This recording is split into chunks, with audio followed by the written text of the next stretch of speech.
Okay, so sa previous lesson natin sa video, dito tayo nagtapos sa example number 7. So, under ito ng integration ng logarithms, natural logarithms, or exponential functions pala. So, tuloy natin yung pagsasolve ng example, and particularly, itong example number 8, which is yung integral ng trigonometric function na tangent x, or integral of tangent x dx. So, huwag tayo malilito, kasi wala yan dun sa common formula, o yung mga formula natin, yung 14 na pinamemorize ko. Meron yung sagot yung tangent x. Siya yung indefinite integral. Pag in-integrate natin yung secant squared x dx, siya yung sagot. Or siya yung definite integral. Pero, wala tayong formula na kung saan siya yung integrand. So, ngayon, gagawa natin siya ng formula. Ano ang magiging integral ng tangent x dx? So, i-express natin si tangent x.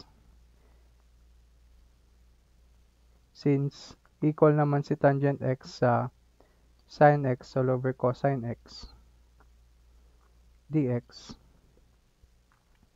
Okay, pwede tayong mag-let ng u. Kung magle-let tayo ng u, syempre, yung baba yan. Hindi rin naman kasi pwedeng yung taas. Kung nilet natin na u si sin, ang du natin is cosine x dx. Nakamultiply si cosine x kay dx, pero kapag ginawa natin yon, mapapansin natin na hindi natin magagamit kasi si cosine x nasa baba. So, hindi natin pwedeng gawing u si sin x.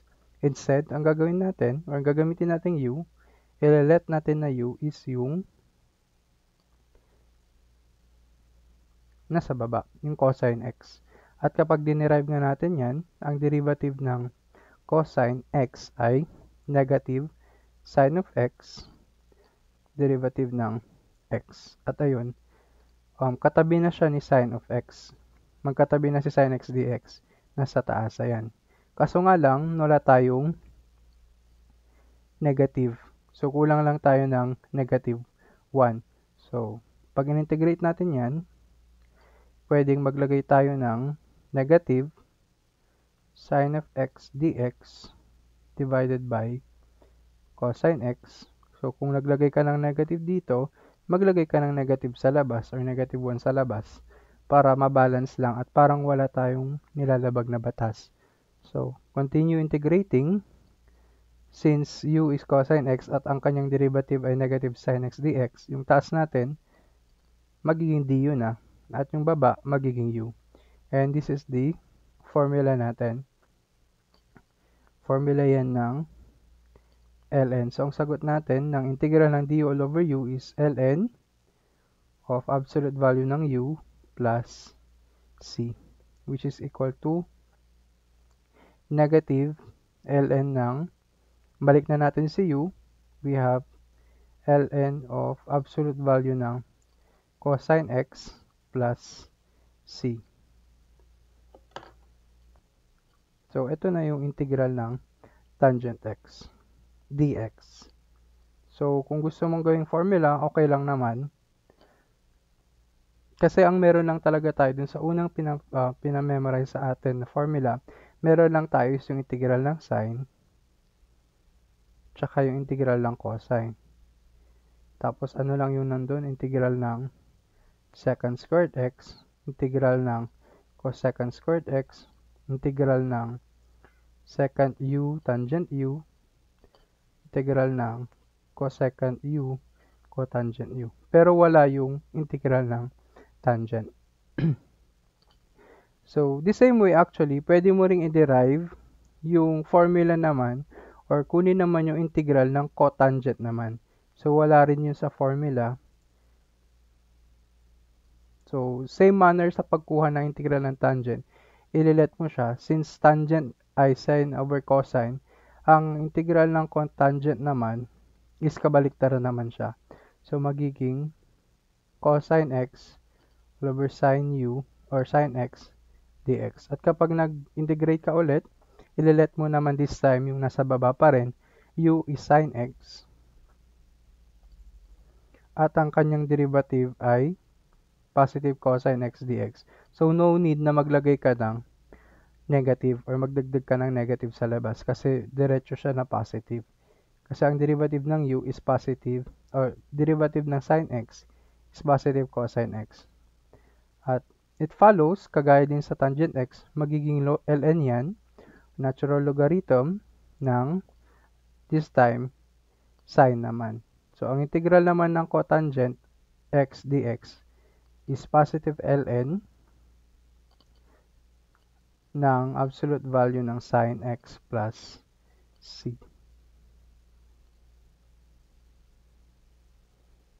So, halos parehas lang sila ng manner. Babalik ta rin lang natin sila. Proceed tayo sa example number 9. This time, si second naman. Okay, medyo tricky itong si second x dx. So, ang gagawin natin, so, ito muna tayo kay second x. Mumultiply natin siya ng second x plus tangent x all over second x plus tangent x. So, parang nag-multiply lang tayo ng 1. No? At kapag dinistribute natin or minultiply natin yung second x dun sa labas, magiging second squared x plus second x tangent x divided by isa sila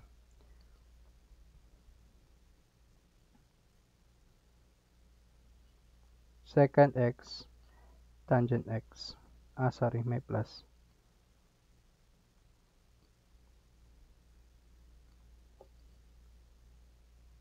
Bakit tayo nag-multiply ng ganyan? So, mathematically, wala naman tayong nilalabag na batas, diba? Kasi yung second x plus tangent x all over second x plus tangent x, parang 1 lang yan. So, para lang tayong nag-multiply ng 1, which is identity siya. So, hindi natin binabago yung equation. So, itong integral ng second x dx ay magiging ganyan na yung itsura. So, lalagyan natin ng dx. Bakit natin ginawa yun? Kasi if we let u be equal to second x tangent x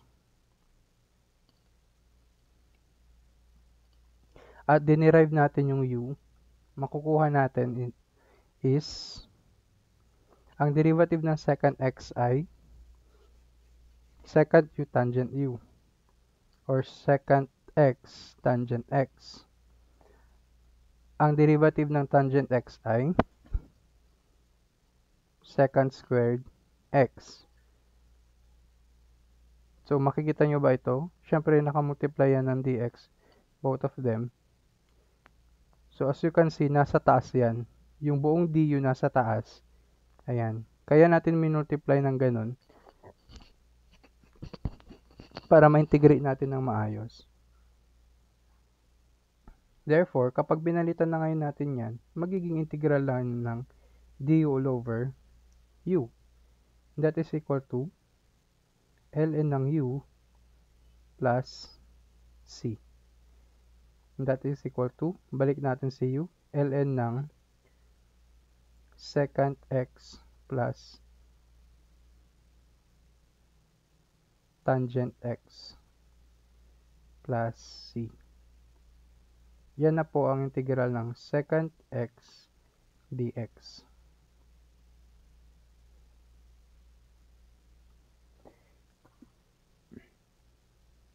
Sa pagkuha naman ng integral ng cosecant naman, same manner lang din po.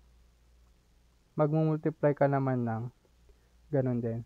Cosecant x plus cotangent x all over cosecant x plus cotangent x. At kung sinunod mo lang din yung paanong ginawa sa secant x, ang makukuha mo naman dito is kabaliktaran lang at saka meron na siya negative. Cosecant x plus cotangent x plus c. Ayan. So, nakompleto na natin.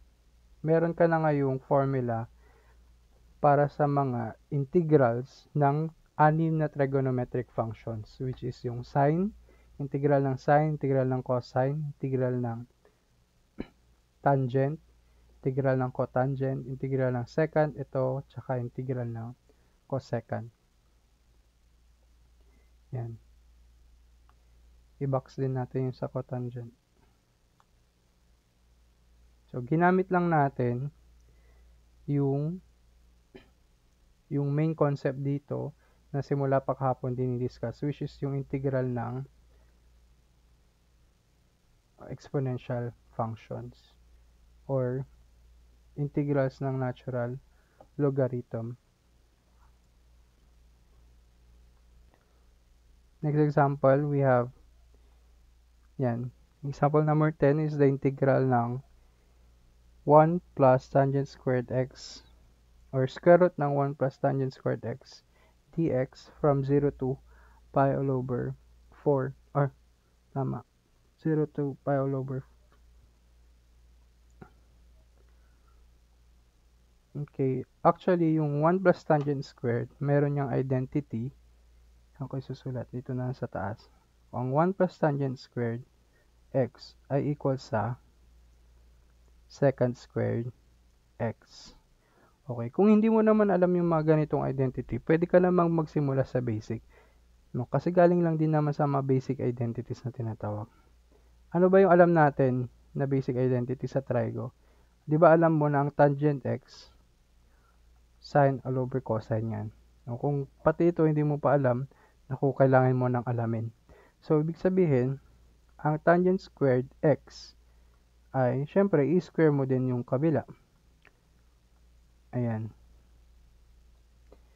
So, ang 1 plus tangent squared x, which is yung nandun sa loob ng ating square root, ay 1 plus sine squared x cosine squared x.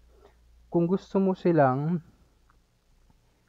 iisang denominator lang, so, isang buong denominator lang, which is cosine squared x, so, si 1 ay magiging cosine squared x plus sine squared x.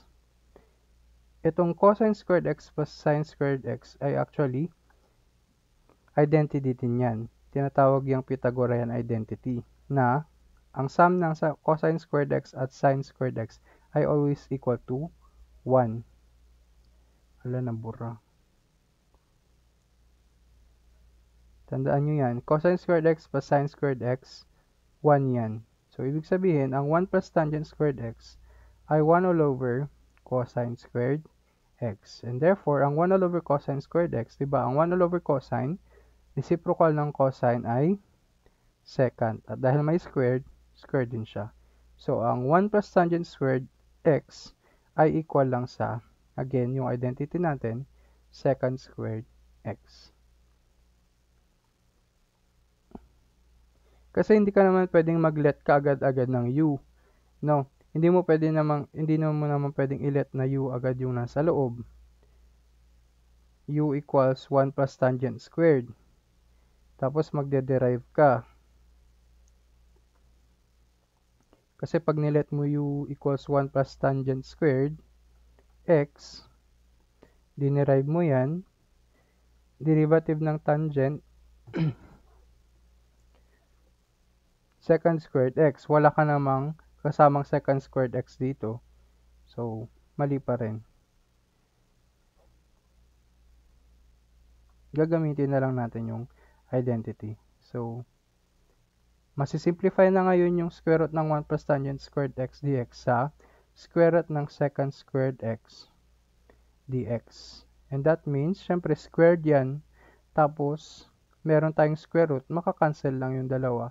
So, matitira, 0 integral ng secant x dx from 0 to pi all over 4. At, okay, meron na tayong formula kanina ng integral ng secant x. Ano po ulit yun? ln ng secant u or secant x plus tangent x. Hindi tayo maglalagay ng plus c kasi meron tayong limits. So, anong gagawin natin? I-evaluate natin yung ating indefinite integral doon sa given limits. Ibig sabihin nun, upper limit minus lower limit. Isa-substitute natin. So, secant ng pi all over 4 plus tangent ng pi all over 4 minus ln ng absolute value ng secant 0 minus tangent 0. Okay, sa calculator walang secant, walang cotangent, pero alam mo na reciprocal siya. So ang secant ay reciprocal ng cosine. At ang cosine ng 0 ay 1. Diba? Itong secant, alam mo na 1 all over cosine yan. So ang cosine ng 0 pero ay 1. 1 all over 1, 1. So ang secant ng 0 ay 1. Yan. Ang tangent naman ng 0, pwede yan sa calculator, 0. 0 ito. So, ang matitira lang dito, 1 minus 0. So, ln ng 1. Pero ang ln ng 1 ay 0. So, basically, mawawala yung lower limit. O masisimplify as 0. So, dito na lang tayo sa ln ng secant pi all over 4. Ang pi all over 4 actually ay 45 yan. So, kung marunong kayo ng mga trigonometric values ng mga special angles, kagaya ng 45 degree, 30 degree, 60 degree, pwede mong, kahit hindi ka gumamit ng calculus. Pero kung may calculus ka naman, ilagay mo na lang. Basta make sure, dahil naka-pi all over 4 tayo, make sure na naka-radians ka. So, ang ilalagay mo sa calculator is 1 all over cosine ng pi all over 4. Huwag kakalimutang mag-radians. So, this is actually ln ng, ang secant ng pi all over 4 is 1 all over cosine pi all over 4, or that is 1 all over cosine sa degrees cosine 45. That would simplify to square root of 2. Ang tangent naman ng pi all over 4 ay 1. So, plus 1. Absolute value. Okay, positive naman ito. 0 na yung kabila. So, ito na yung final answer. Or, kung gusto mo, simplify mo siya, pwede mo actually ilagay yan sa calculator. ln ng square root of 2 plus 1. Yung, be careful lang ha, yung plus 1 doon, na hindi na natin makita dahil meron tayong absolute value, hindi siya nakabilang dun sa nasa loob ng square root ni 2. No, nasa labas yan. So, 0.88. Approximately, 0.88 itong ln.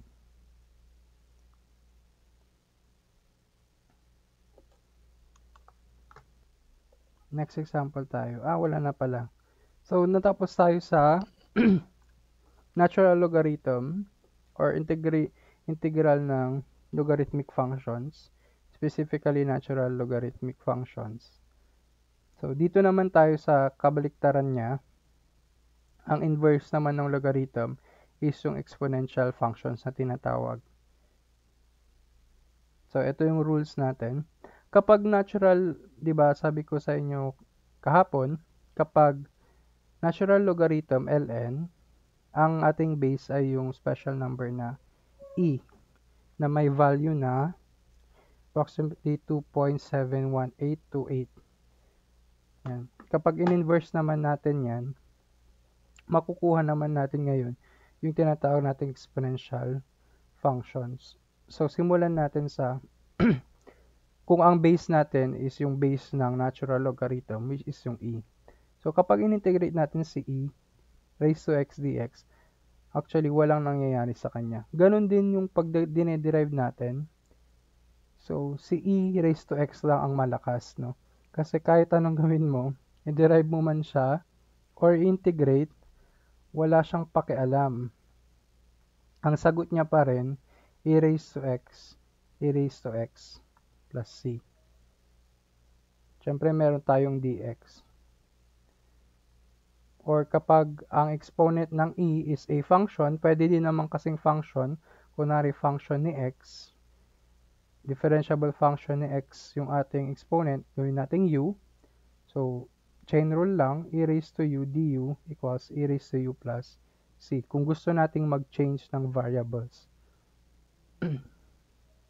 So, let's move on sa examples para mas lalo nating mag-gets. Although, very pretty straightforward naman itong exponential functions. Lalo na kung ang base natin is e. Yan. Example number 1 is integral ng e raised to 3x plus 1 dx. Obviously, ang exponent ni e ay function ni x. So, i-let mo natin na ang u natin malamang is yung exponent ni e, which is 3x plus 1. At kapag dinerive natin yan, 3 dx. Bakit natin kailangan i-derive? Kasi sa ating formula, kailangan yung katabi ni a raised to u is yung derivative ng u, which is yung mismong nasa exponent. Kaya din-derive natin yung nasa exponent ni e. So, 3 dx. Yung 1, constant naman yan, so wala siyang derivative, or 0 yung kanyang derivative. So, solving for dx, or as you can see naman, kulang tayo ng 3. So, kung magdagdag tayo ng 3 sa loob, maglalagay ka ng 1/3 naman sa labas. Or, you can simply calculate or solve for dx dito, and you can solve that dx equals du all over 3. So, magiging, substitute na natin, e raised to u times du all over 3. Or that is equal to, yung over 3 or 1/3, constant, pwede natin siyang ilabas. So, magiging e raised to u du. At ito na mismo yung formula natin. Kapag in-integrate natin si e raised to u du, wala siyang pakialam, e raised to u pa rin yung sagot. Pero wag kakalimutan si plus c kapag indefinite integral. And then, last step is ibabalik na lang natin yung kanyang value ni u. Balik tayo dun sa variable ni x, and that is equal to, ang u ay equal sa 3x plus 1. So, 1/3 e raised to 3x plus 1 plus c. Yan na yung sagot. So, example tayo ng pangalawang example. Integral ng 5x e raised to negative x squared dx. Obviously, again, ang u natin is yung exponent ni e, negative x squared. At kapag dinerive natin yan, ang kukuha natin is negative 2x. Power rule sa differential equation, bababa yung ating exponent, multiply siya dun sa ating variable, mababawasan ng isa yung ating original exponent. So, 2 minus 1, 1 na lang. Or, wag na lang natin iragal kasi 1 naman. Times dx. Meron tayong x dito, meron din tayong dx, pero wala tayong negative 2. So, yun na lang ang i-solve natin. Mag-divide tayo ng negative 2 both sides.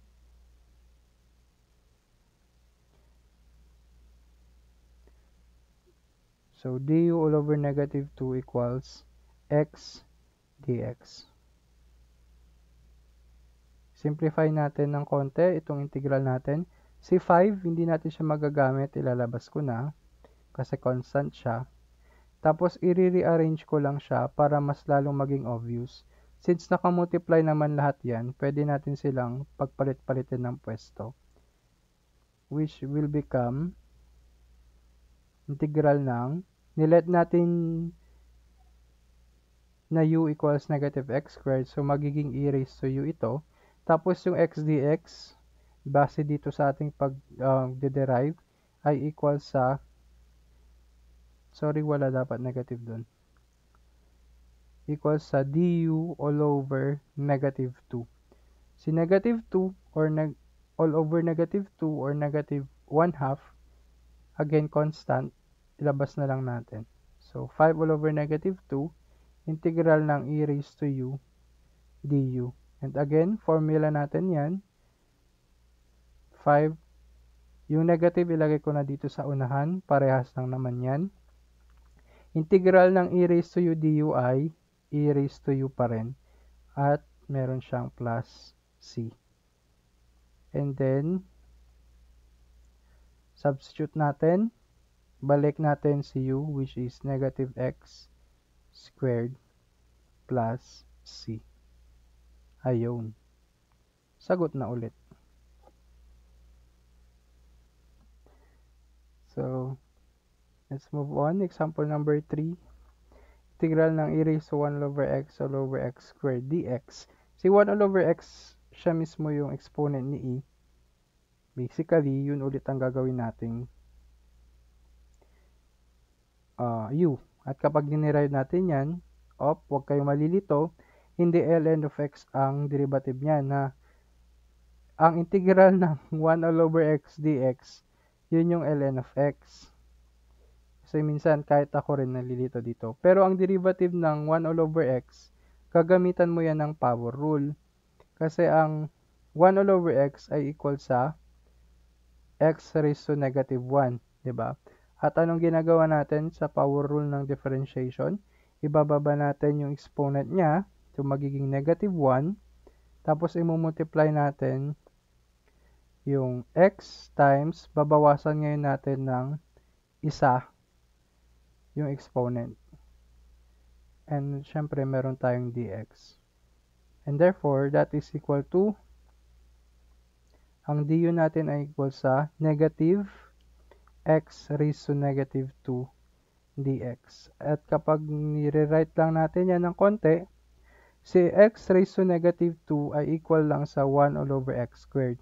No? Kasi negative yung exponent niya, pwede natin siyang ibaba at magiging positive na yung exponent niya. And then, nakamultiply siya ng negative and then, meron tayong dx. As you can see, kapag inayos mo lang ng konti, itong integral natin, makikita mo na nandyan yung 1 all over x squared at saka dx. Kulang nga lang tayo ng negative, no? Kasi dito sa derivation natin, merong negative. So, pwedeng dagdagan mo na yan ng negative. So, multiply mo na kaagad sa negative. Pero, maglagay ka ng negative sa labas para mabalance.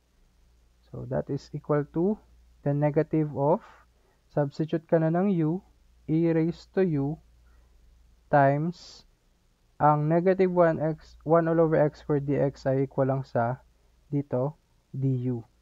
So, mapapalitan lang yun ng du. Kaya, negative integral ng e raised to u du, that is, negative ng e raised to u plus c. Ibalik natin si u, we get negative e raised to 1 all over x plus c. Yan, nakaagad-agad yung sagot natin. Yan. Next example tayo, example number 4, integral ng sin x e raised to cosine x dx. Again, very obvious, ang u natin, yun yung exponent ni e. Kasi pag dinerive natin yung u, makukuha natin is sin of x dx. Oops! Ang derivative ng cosine ay negative sine. Kaya dapat meron tayong negative dyan. Pero dito sa ating integral, pag nire-write lang natin ng konti, pwede naman natin silang pagpalit-palitin kasi nakamultiply naman sila. Ayan. Kulang tayo ng negative. So, pwede na tayong maglagay ng negative, pero huwag kalimutang maglagay ng negative sa labas ng integral para mabalanse. And then, pwede ka na ulit mag-substitute. E raised to, ang u natin ay cosine x, so e raised to u. Yung negative sin x dx, yan mismo yung du. So, e raised to u du. integrate mo, ganun pa rin. E raised to u pa rin ang integral ng e raised to u du. Huwag kakalimutan si plus c kasi wala naman tayong limits. And that is equal to, ibalik mo na si x, kalimutan na si u, negative e raised to cosine of x plus c. Sagot ulit. So, let's try naman this example number 5. Meron naman tayo ngayong definite integral.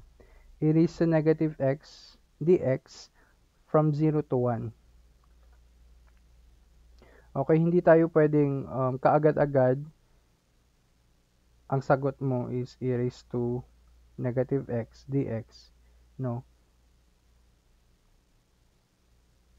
Kasi kailangan mo yan ng mag-let ka muna.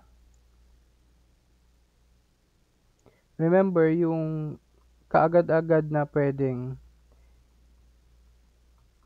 sagot is e raised to x is kung x yung ating exponent. Pero kung hindi ganyan, huwag ka muna kaagad-agad magde-derive at sabihin mong e raised to negative x. Mag-let ka muna ng u.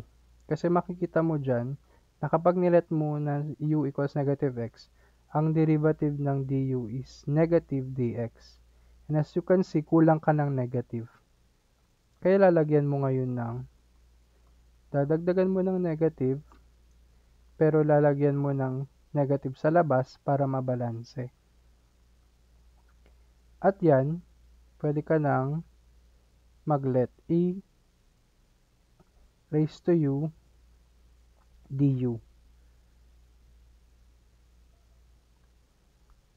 At ang integral niyan is negative e raised to u plus c. And that is equal to, balik natin si u, e raised to negative x. So, tatanggalin na natin yung plus c this time. Ilalagay na natin yung limits ni x, which is from 0 to 1. Kasi definite integral tayo. Meron tayong limits or upper and lower boundary. Then, anong gagawin natin? Substitute natin upper minus lower. So, negative. Si negative sign, pwedeng i-factor out mo siya. Or kung gusto mo, tig-isa sila, pwede din naman. Pero mas maganda kung i-factor out mo. Kasi hindi naman siya affected ng limits. That is, pag sinubstitute mo si 1, e raised to negative 1 minus e raised to negative 0, or that is 0. Ang e raised to 0, anything that is raised to 0 ay magiging 1. And that is equal to, pwede mo na actually ilagay ito sa calculator. Ang e raised to negative 1 is 1 all over e minus 1. Distribute natin yung negative sign. Si negative 1 dun sa dulo magiging positive na. So, lalagay ko lang siya sa unahan. Tapos, itong 1 all over e magiging negative kasi siya yung pag minultiplyan mo ng negative, negative siya. Tapos, ni-rearrange ko lang, binaliktad ko. So, pwedeng ito na yung sagot, or kung gusto mo, i-substitute mo yung value ni e, which is 2.8,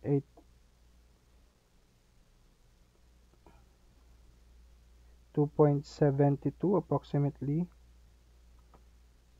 So, makukuha natin ditong sagot is 0.632 approximately. Or kung gusto mong mas exact, mas maganda kung yung 1 minus 1 all over e. Okay lang naman yung sagot na ganon.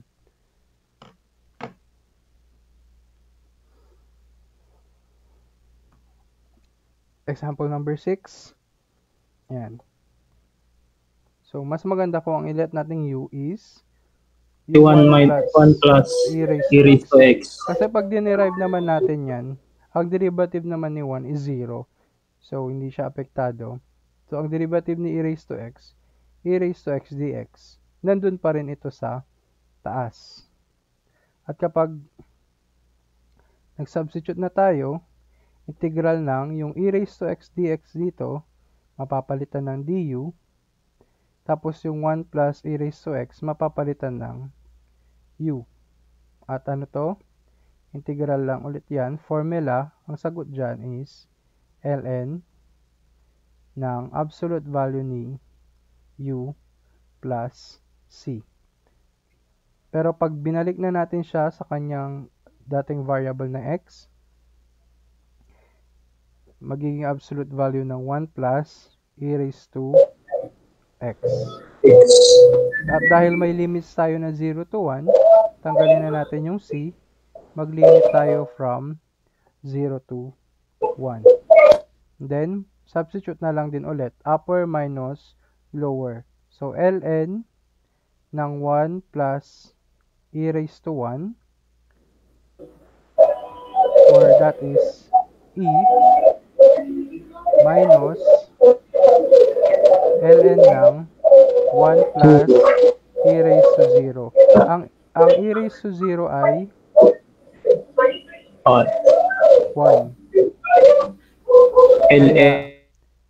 Kaya magiging 1 plus 1, open parenthesis, ln ng 2. So, dito pa lang, pwede mo nang ilagay actually yan. Or kung gusto mong mas eksakto yung sagot, ang property ng ln or ng logarithms, kapag separated sila ng subtraction, pwede mo yung pagsamahin sa iisang ln, pero magiging division siya. Ayan, kung naka-minus, parehas lang yan. Oh, ito, mas eksakto na to. At kapag nilagay mo yan sa calculator, 1 plus e, actually kahit wala nga itong absolute value kasi positive naman yung nakukuha natin. That is 0.62 or 620.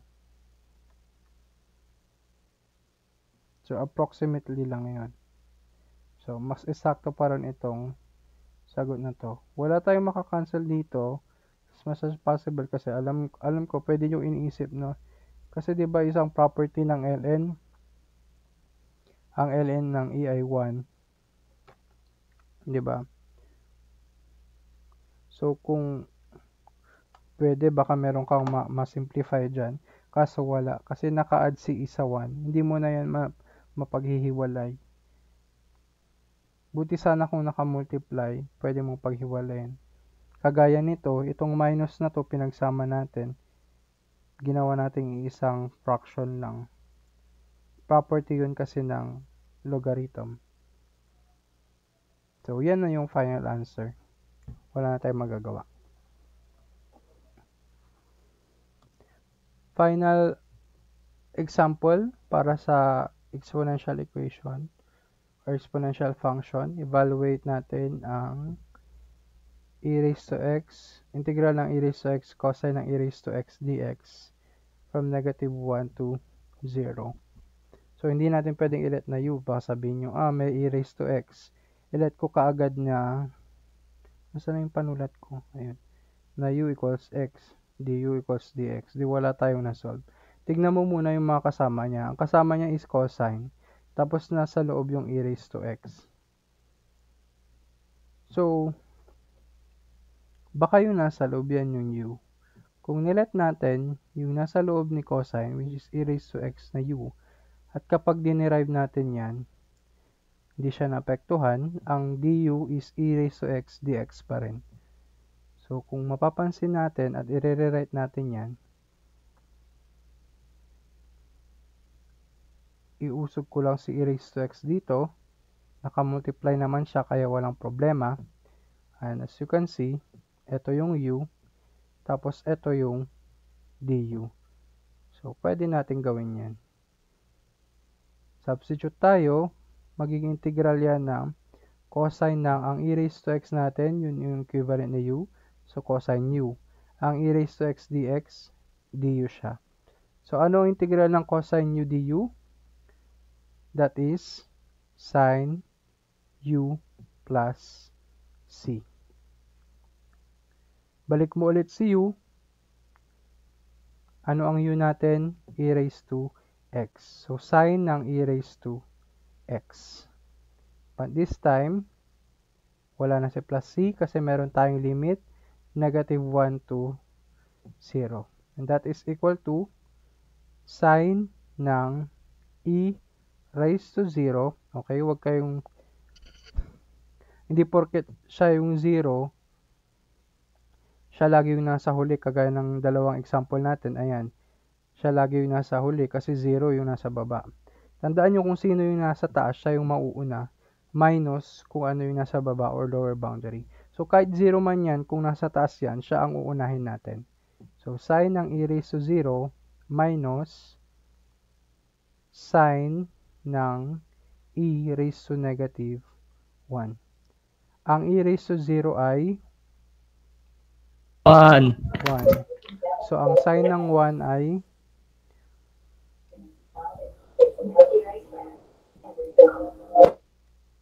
Sine 1 minus sine 1 over e. yes. Sine 1 minus sine ng 1 all over e. Pwede mo nang ilagay yan sa calculator. This simplifies to 0.482 ka muna. Ayan, approximately. Hindi naman natin na yan pwedeng masisimplify na gagawing iisang term, kumbaga. Yan na lang talaga yung simplification niya.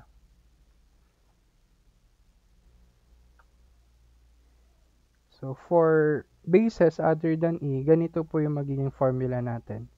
So, si A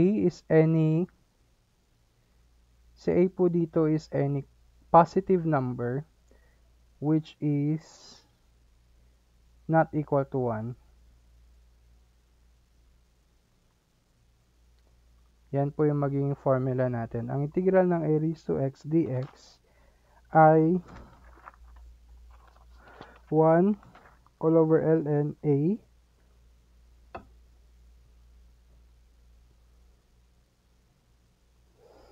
positive real number siya, si a. 1 over ln or natural logarithm ni a times a raised to x plus. So,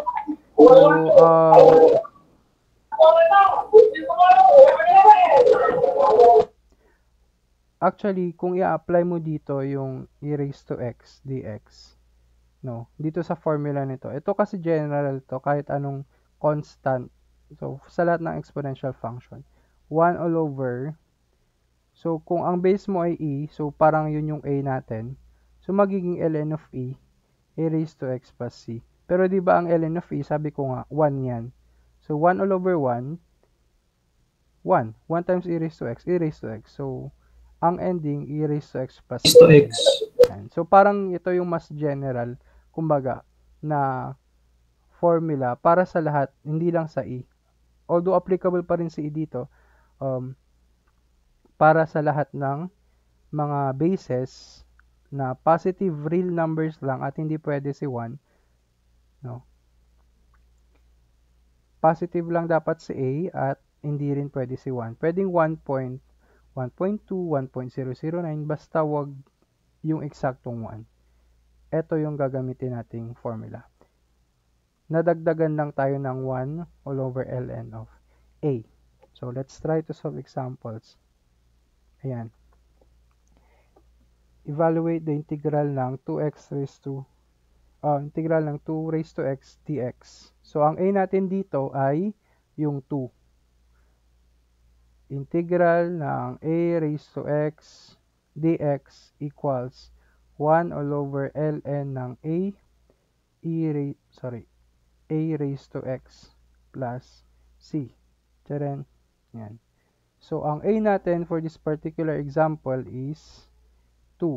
So, therefore, ang magiging integral niyan ay 1 all over ln of 2 raised to x plus c. Pwede mong i-simplify yung 1 all over ln of 2 sa ating calculator. That is approximately 1.443. So 1.443 times 2 raised to x plus c. Ayan.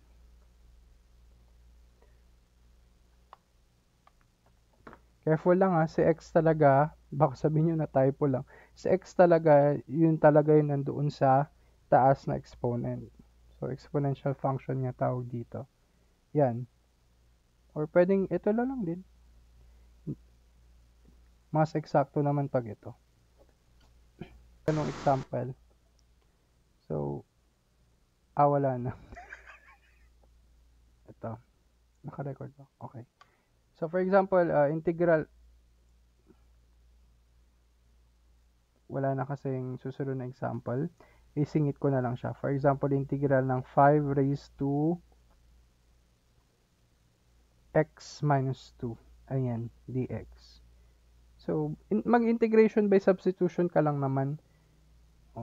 Ililet mo lang si u na x minus 2. At kapag dinerive mo si u, derivative ni x is dx, derivative ni negative 2 constant. So, parehas lang. And therefore, itong magiging integral natin ay magiging equal sa 5 raised to u du. At dyan, pwede mo nang i-apply yung formula natin. Nag-change lang tayo ng variable na u. So, ang magiging sagot ng integral ng 5 raised to u du ay 1 all over ln ng 5 raised to u plus c. And then, ibabalik mo na siya ngayon sa dati niyang variable. We let u be equal to x minus 2. So, 1 all over ln of 5 times 5 raised to x minus 2 plus c. Ganun lang. Maglelet ka lang ng u ulit. Integration by substitution. Or mag-change tayo ng variable.